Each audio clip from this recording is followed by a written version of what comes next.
হচ্ছে একটু জ্বর আসছে এবং গা হচ্ছে, গলাটা কম্পার শান্ত হয়েছে এবং আমি সেই জন্য হলুদ গেঞ্জি দাদা বসুন না। আমার সাথে সুপ্রিম কোর্টের ভার্ডিক্ট অনুযায়ী আমার সাথে অনারেবল গভর্নরের মিটিং ভালোভাবে হয়েছে, সৌজন্যমূলকভাবে আমরা টোটালটাই ডিসকাস করেছি এবং 26 তারিখে আমি আবার আসবো, আবার দেখা হবে। আমি এটুকু তোমাদের বলে গেলাম।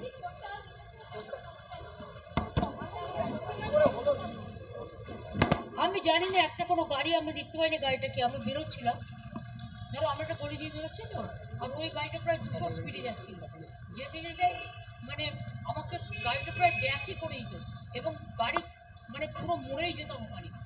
ওখানে আমার যে ড্রাইভার ছিল পুলিশের, আমার যে ড্রাইভ করছিল সে, কারণ আমাদের তো হেলিকপ্টারে আসার কথা ছিল, আমরা আসিনি ওয়েদারের জন্য, ও সঙ্গে সঙ্গে ব্রেকটা কষে এবং বুদ্ধিমানের কাজ করে ব্রেকটা কেসে, ব্রেকটা যখন কষেছে আমার পুরো ড্যাশবোর্ডটা এসে মাথায় লেগেছে, আর তখন একটা কনকাশন হয়েছে এবং কিছুটা রক্তও পড়েছে এবং কিছু ফুলেও আছে।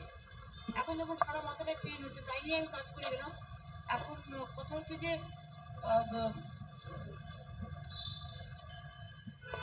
গাড়িটা যদি কাজটা খোলা ছিল আমার, কারণ আমি পাবলিক মিট করতে করতে আসি, যখন লোক গাড়ি থাকে কাজটা যদি বন্ধ থাকতো তাহলে ওই ড্যাশবোর্ডটা কাজ শুদ্ধ পুরো আমার সারা শরীরে যুক্ত হয়ে যেত এবং গাড়িটা কিন্তু চুরমার হয়ে যেত। ওই ব্রেকটা তো দাদা স্টিল একটু নামান না ক্যামেরাটা। হয়তো বলতে পারো মানুষের আশীর্বাদে বেঁচেছি।